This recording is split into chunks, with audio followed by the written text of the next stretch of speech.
one of his British teammates, the number 341 of Matthew Higgins, the Welsh driver. Let's take you through the starting lineup. We do have a camera cart in this race. The Netherlands' Tommy van der Stroys is our camera cart. So it's Bradshaw and Higgins. England and Wales on row 1. Harry Bartle and Elia Papachena on row 2. Tino Sidler and our camera cart, Tommy van der Stroys, on row 3. Brett King from Ecuador and Max Walton from Australia are up next. Simon Perigny and Oliver Hodgson now racing for Team USA is 10th. Nicholas Fucha and Austin Gale. Then it's Nick Trobech and Futa Kojima. Further back, Jaden Tien, watch for Jaden and Nolan Lamore. Then Attia Christoph Laplax and Timothy Pernot, Mark Newson, Luca Schlegel in 20th. Alan Kluser and Gustav Usakovs from Latvia and Poland on row number 11. William Blomberg and Ethan Thorne.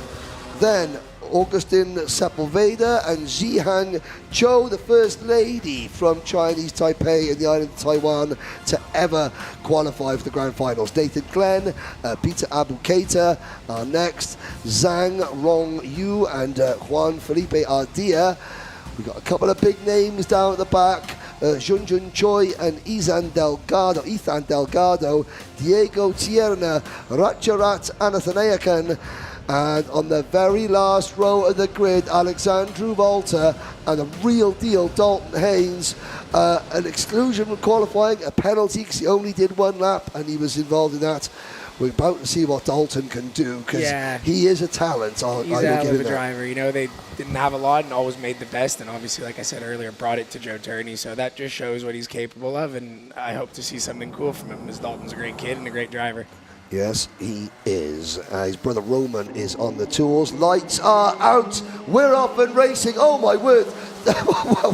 Callum Bradshaw absolutely wiped Matt Higgins' nose. Getting those elbows out. He did that in Bahrain in 2021 with Teresa Babichkova. That's his style. You said he was aggressive. He's got to get across to get that line. That racing line. Sometimes it's what you've got to do. Now we're on board. We were on board with Tommy van der Stroys, but sometimes you've got to do that right from the start. Yeah, and I think the other drivers as well know how Callum drives, and when you earn a reputation, you tend to get a bit more respect. So I think when Callum came over, they knew as well that maybe he wasn't going to stop coming over, and that it was just better off to concede the position and fight again another lap. Yeah, it is. That's something that the senior drivers, you learn that with age comes experience. Up at the third position, looks like Tino Sidler from Switzerland in the red and white Swiss race suit. But for all Bradshaw's move, Matt Higgins is still sat there, just going through, and almost like they would have talked. They're parked next to each other in the tent, and Matthew Higgins now takes the lead. Sidler goes to second, Bradshaw back to third. Harry Bartle is there, the British junior Rotax champion is also there, and in fact, is that Bartle leading the race? Yes, it is. So I thought Bartle's got a great run. This is a bonus for Bartle because, you know, it's not a bonus, but I mean, he's a junior champion racing in seniors. There's not a massive level of expectation, is there? No, it's really a win-win for him. It's your first year. It's kind of your grace period. So he's obviously overachieving already, and if he doesn't do well, he can blame that. And if he does do well, he's kind of exceeded expectations. So he's in a great position. Really no pressure for him right now, and he's making the most of it in P4. The last British junior champion to have to move into seniors for the Grand Finals was Brandon Carr, who finished third back in 2022. Another driver now making his living in the States racing. Yeah, Brandon's also a very good driver and pushes very hard. Oh, we got one off in turn one. That is the 360 cart. It's one of the Dutch drivers. That's Jaden Tien off out of the race, the BNL champion, not out of the race, but he's down to the last position. You saw in the inset there on the screen on board with Tommy van der Stroys. He's running in 7th place at the moment and still at the front. So Seidler getting passed by Bradshaw. That's another key. When you lose the lead, don't panic. How would you reset your mind very quickly? It's a long race. You really can't overreact, and if you fight too hard early on, you bring a massive group of carts in, and you could end up maybe being 10th. Where there may be times where you want to push the guy and hope you could have a 4 or 5 cart battle, and you just minimize your risk. But it doesn't seem like they're doing it out there, which is what we love to see as well, to have a good, strong fight. Well, yeah, I mean, we talk about, everyone, the only people that don't want the drivers to drive, like in team order, that's the spectators, the viewers, you and I. Yeah. Here we go. And into turn number 2. There's Augustin Sepulveda, who started 32nd, and Sepulveda is 19th, setting the fastest lap of the race, probably because there is 18 karts in this lead battle, then a gap, and Sepulveda is the only one with clear track in front of him.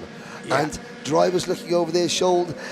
So your drivers have got to look over their shoulders here, haven't they? Yeah, it's important every once in a while to take a peek. Obviously, you don't want to take too big of a look, but you need to know where everyone is, know how many karts are behind you to see if it's actually worth defending, or swallow the one position you may lose and go on to fight again later. Yes, that's the thing. So you're trying to look back to see, okay, group of 2, there's only 3 of us, all right. Group of 6, I'm White Line City.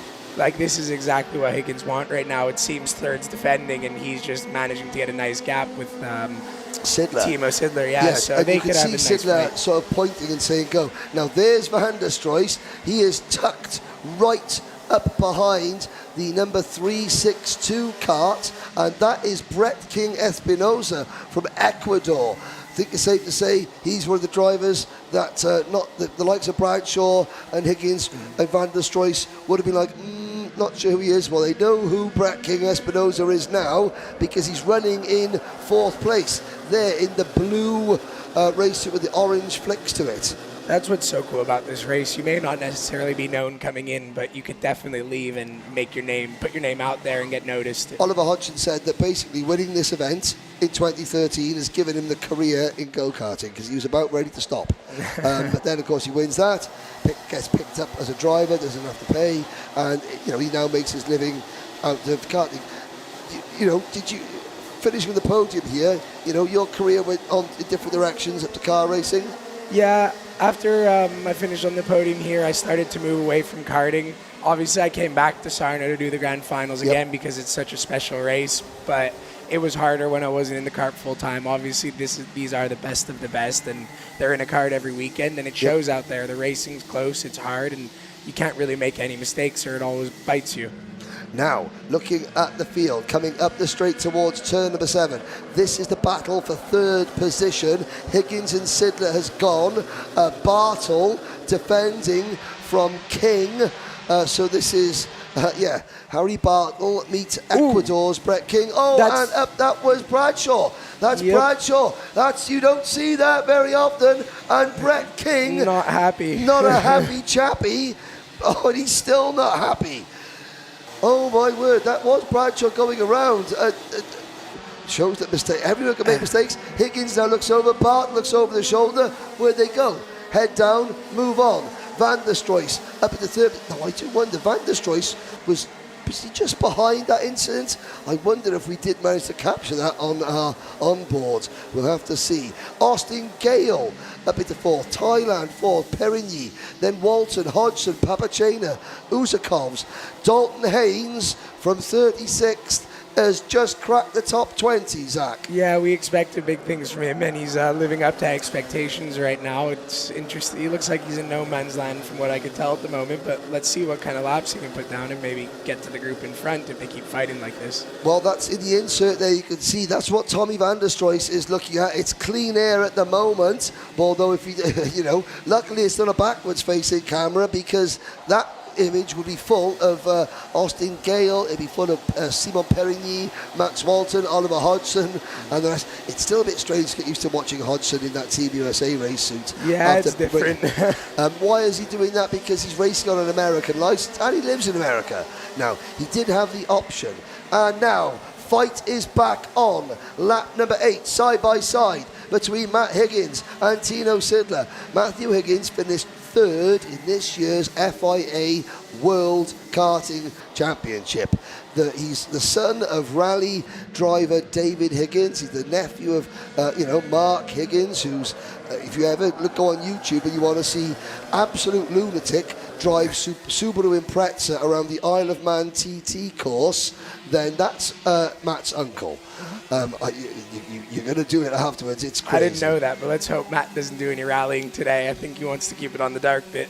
Yeah, he wants to keep it. Yeah. This is good. So it's grey is good, green is bad. Exactly. And he's from Trefegloes in mid-Wales. We've already had one Welsh winner today, as there is William Blomberg moving up. The Swedes, very good in the e-kart classes, and now getting a bit better in this class as well this year. Here's Van der Stroys defending from Austin Gale for fourth position. Last lap board has gone out. Higgins, Sidler are clear, and there we go. Here's the battle over that curb.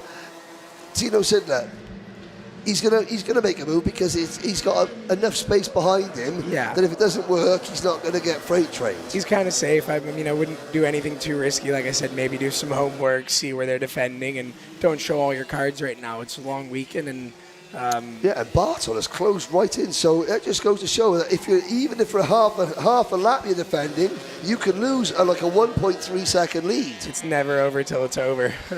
And now, can Harry Bartle? This will be a good peek into the future.